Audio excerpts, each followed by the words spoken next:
তো hello' 75 family স্বাগতম জনাইছোঁ প্ৰাণমিলি চেনেললৈ আজি হৈছে 42 নম্বৰ ডে 75 ডেজৰ আৰু মই আজি ফিল্ডলৈ আৰু ফেনেল বনাই থৈছিলে বেকফালে এনেদৰে তাৰপাছত দৌৰিব নোৱাৰাৰ কাৰণে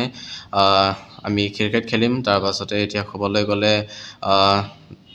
মানে 4 কিলোমিটাৰ আছিলে মনডে সেইকাৰণে ইমান দৌৰো আৰু ক্ৰিকেট খেলিম তাৰপাছত নাইটটো কি হ'ব এইটোকো চাব নাপাহৰিব আৰু মই ডাবিং কৰিছোঁ মিনি ব্লগৰ নিচিনাকৈ কাৰণ অতি খুব কম সময়ৰ ভিতৰতে মই ভিডিঅ'টো কমপ্লিট কৰিব বিচাৰিছোঁ গতিকে এইকাৰণে আমি এনেদৰে ডাবিং কৰিছোঁ এতিয়া মই খেলিছোঁ ক্ৰিকেট ঠিক আছে সৰু এই এৰিয়াৰে ল'ৰা হয় সিহঁতৰ লগতে খেলি আছোঁ এনেদৰে সিহঁতে বহুত বেষ্ট খেলে মোতছে মানে বহুত আগত আছে যে বহুত ভাল খেলে মই সিমান নোৱাৰোঁ মোৰ সিমান অভ্যাস নাইকিয়া হৈ গ'ল গতিকে এইটো মোৰ ভাইটিজন আছিলে যিটো ভিডিঅ' কৰিছিলে লগতে এনেদৰে হাঁহি ফূৰ্তিৰে খেলিছিলোঁ খন্তেক আগবেলা ছাইডত আৰু এইটো মাৰিলে এটা ছিক্সাৰ ঠিক আছে ছিক্স মাৰিলে তাৰপিছত এইটোৱে আছিলে আগবেলা ছেশ্যন আৰু এতিয়া মই গৈ থাকোঁগৈ ৰুমলৈ আৰু ৰুমত গৈ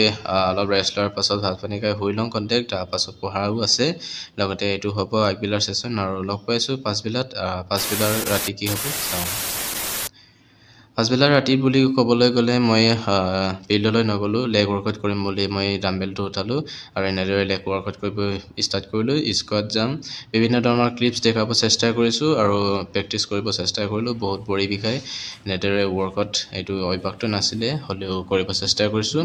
মই অকল ডাবিং কৰিছোঁ ঠিক আছে যিটো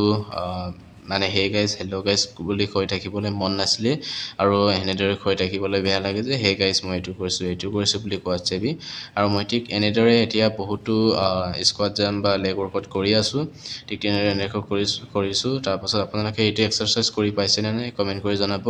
আৰু মোৰ কিবা ভুল হৈছে নেকি এক্সাৰচাইজ কৰোঁতে বা ছাইড ইফেক্ট হ'বও পাৰে তাৰে প্ৰতি লক্ষ্য ৰাখি আপোনালোকে কমেণ্ট কৰি জনাব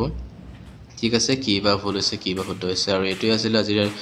সোমবাৰ ছেশ্যন আৰু লগ পাইছোঁ নেক্সট ভিডিঅ'ত তেতিয়ালৈকে tata bye bye and take care and like এটা কৰিব জয় হিন্দ চলো আৰু এইটো আছিলে আজিৰ আমাৰ বেষ্ট পিক 42 নম্বৰ ডেজৰ 75 হাৰ্ড চেলেঞ্জাৰ ঠিক আছে থেংক ইউ